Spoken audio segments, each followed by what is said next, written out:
नमस्कार मित्रांनो, माशेवार चॅनलमध्ये आपलं पुन्हा एकदा सहर्ष स्वागत आहे। तर लगबग चालू आहे, जरा पावसाचं वातावरण आहे त्यामुळे जरा गडबड चालू आहे। तब्येत पण काल मी सांगितलं त्याप्रमाणे ठीक आहे, जरा काय लवकर ठीक होईना झाल्या। खोडवा पिकाला आपल्या भर देत चालू आहे। अशा प्रकारे तुम्हाला ट्रॅक्टरचा आवाज येत असेल तर आता खोडवा भर देताना काय करायचं, आपली 4.5 फुटी सरी असेल तर 3.5 फूट रोटावेटरनं भर द्या, कारण 4 फुटी घालू नका, कारण साईडच्या खोडव्याचं कसं असते लागण पडलेली असते, त्यावेळी त्याचा फुटवा वगैरे एकदम जे आपलं ऊसाचा बुडका असतो ते एकदम बाहेरच्या सरी जिथं संपते तिथं बाहेरच्या बाजूला फुटवा झालेला असतो। त्यामुळे छोटा रोटावेटर घाला, म्हणजे ऊसाची नासधूस किंवा मोडतोड होणार नाही आणि आपलं नुकसान वाचेल। त्यामुळे बारका रोटावेटर घाला। तुम्हाला मी आधी थोडक्यात दाखवतो की आपण कशा पद्धतीने भर घातलेले। तर आता ही आपली बिनपाल्या सरी होती, हे बघा, तर भर ही चांगल्या प्रकारची लागलेली आहे। हे बघा, अशी बुडक्याला माती लागली पाहिजे मित्रांनो, आणि मुळी सुद्धा बघा, मुळे अजिबात तुटता कामा नये।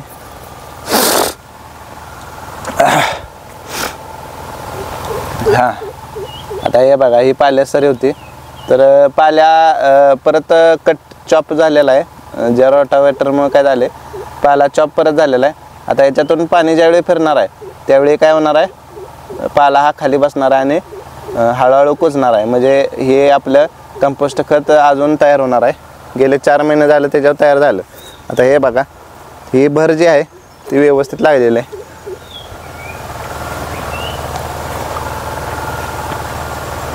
एकदम चांगल्या पद्धतीने भर लागलेली आहे। हे बघा, इथं आता बघितलं तुम्ही, तर ही भर जी आहे ही चांगल्या पद्धतीने लागलेली आहे। अजून अर्ध रान राहिले, तर ट्रॅक्टरचा आवाज येत असेल तुम्हाला, चाला अजून 1 तासभर लागेल, तोपर्यंत आपण व्हिडिओ बनवून घेऊया। आणि बऱ्यापैकी आता खोडव्यांच्या भरी लावायच्या चालू आहेत, तर जो आपण डोस काढलेला आहे त्याच्याबद्दल मी विश्लेषण त्या ज्यावेळी डोस टाकणारा व्हिडिओमध्ये कुठेतरी असेल तो बघा तुम्ही, आणि त्याचं विश्लेषण सुद्धा देणार आहे की हे का टाकायचं आहे म्हणून। तर आता हे इथं बघितलं तुम्ही, तर एक कांडी पूर्ण झाकलेले, तर अशा पद्धतीने भर लागणं गरजेचं आहे।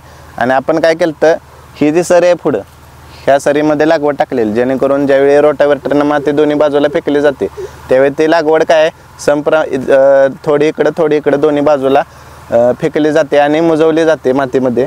आता वर हे ह्याच्यावर बघितलं तर लागवड तुम्हाला कुठं सुद्धा दिसणार नाही, त्यामुळे काय होतंय, लागवड बुडक्यात फेकली जाते आणि ते उसाला लवकर लागत राहते। तर आता तुम्ही म्हणाल की काय डोस टाकला, तर कालच्या मागच्या व्हिडिओप्रमाणे या व्हिडिओमध्ये डोस कधी हे आपण त्याचा जो फोटो आहे तो तुम्हाला मी देतो। फक्त आता प्रॉब्लेम काय झाला, त्याच्यामध्ये युरिया आपल्याला मिळालेला नाही मित्रांनो, तर युरियाचा प्रॉब्लेम असल्यामुळे त्याच्यामध्ये युरिया नाही। त्यामुळे आपण काय केलं, त्याला अल्टरनेट म्हणून अमोनियम सल्फेट, ज्याच्यामध्ये युरिया जास्त असतोय, त्याचं पोतं एक वाढवलं आहे, कारण युरिया पण पिकाला मिळणं गरजेचं आहे। आता पहिली भर आहे, पहिल्या भरीला मिळणं गरजेचं आहे। दुसरी भर लावायची का, तर दुसरी भर लावणं गरजेचं आहे असं नाही, एका भरीमध्ये सुद्धा खोडवा चांगला येतो। फक्त आता काय आहे की ही पहिली भर लागणं महत्त्वाचं आहे, कारण हे जे बारीक कोंब आहे ना हे मरून जातात। आहे बघा, हे मर लागलेलं तुम्हाला दिसते, हे ऑटोमॅटिक मरून जातं मित्रांनो।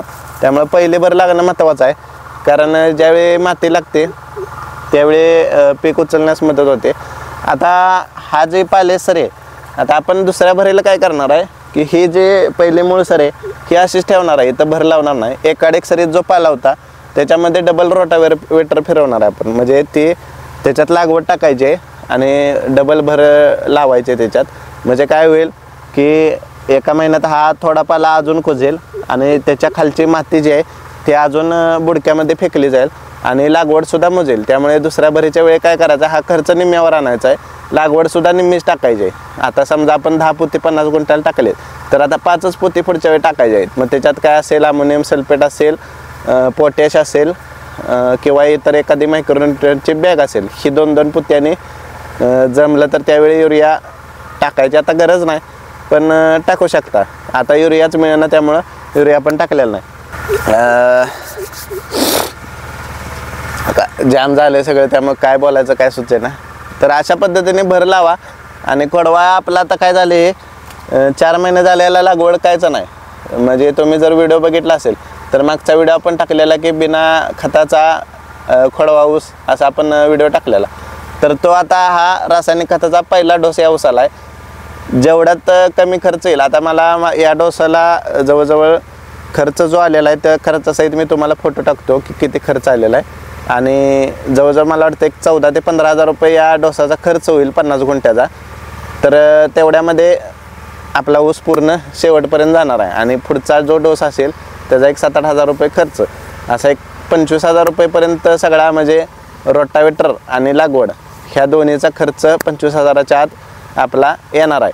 तर अशा पद्धतीने जर तुम्ही 1 टनानं जरी 50 गुंठ्यात पडलं तर 5 × 1 = 15 म्हणजे जवळजवळ एक 1.5 ते 2 लाख रुपये तुमचे 2 लाख रुपये आरामशीर तुमच्या शेतात होणार आहे. आणि 2,25,000मध्ये 2 लाख रुपये जर होत असतील तर तुमचं प्रॉफिट रेशो किती आहे हे तुम्हाला सांगण्याची गरज नाही. प्लस काय होतंय की हा पाला ऊस लावण्यापासून निघेपर्यंत जमिनीवर असल्यामुळे आच्छादन ह्याचा चांगला परिणाम ऊसावर होतो. तर याचा जो कंपोस्टच्या याने परिणाम जो होणार आहे तो अधिक चांगला असणार आहे. आणि जमीन झाकळल्यामुळे काय राहते की या जमिनीतले जीवाणू काम करण्याची क्षमता चांगली राहते. दिवसासुद्धा चांगल्या प्रकारे काम करू शकतात.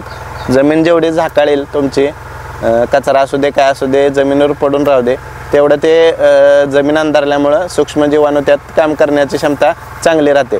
तर मित्रांनो अशा पद्धतीने तुम्ही सुद्धा भर लावून घ्या. पाऊस कधी पण येतोय बघतोय तुम्हाला, उष्णता प्रचंड आहे. तर आज आपण इथंच थांबूया. धन्यवाद.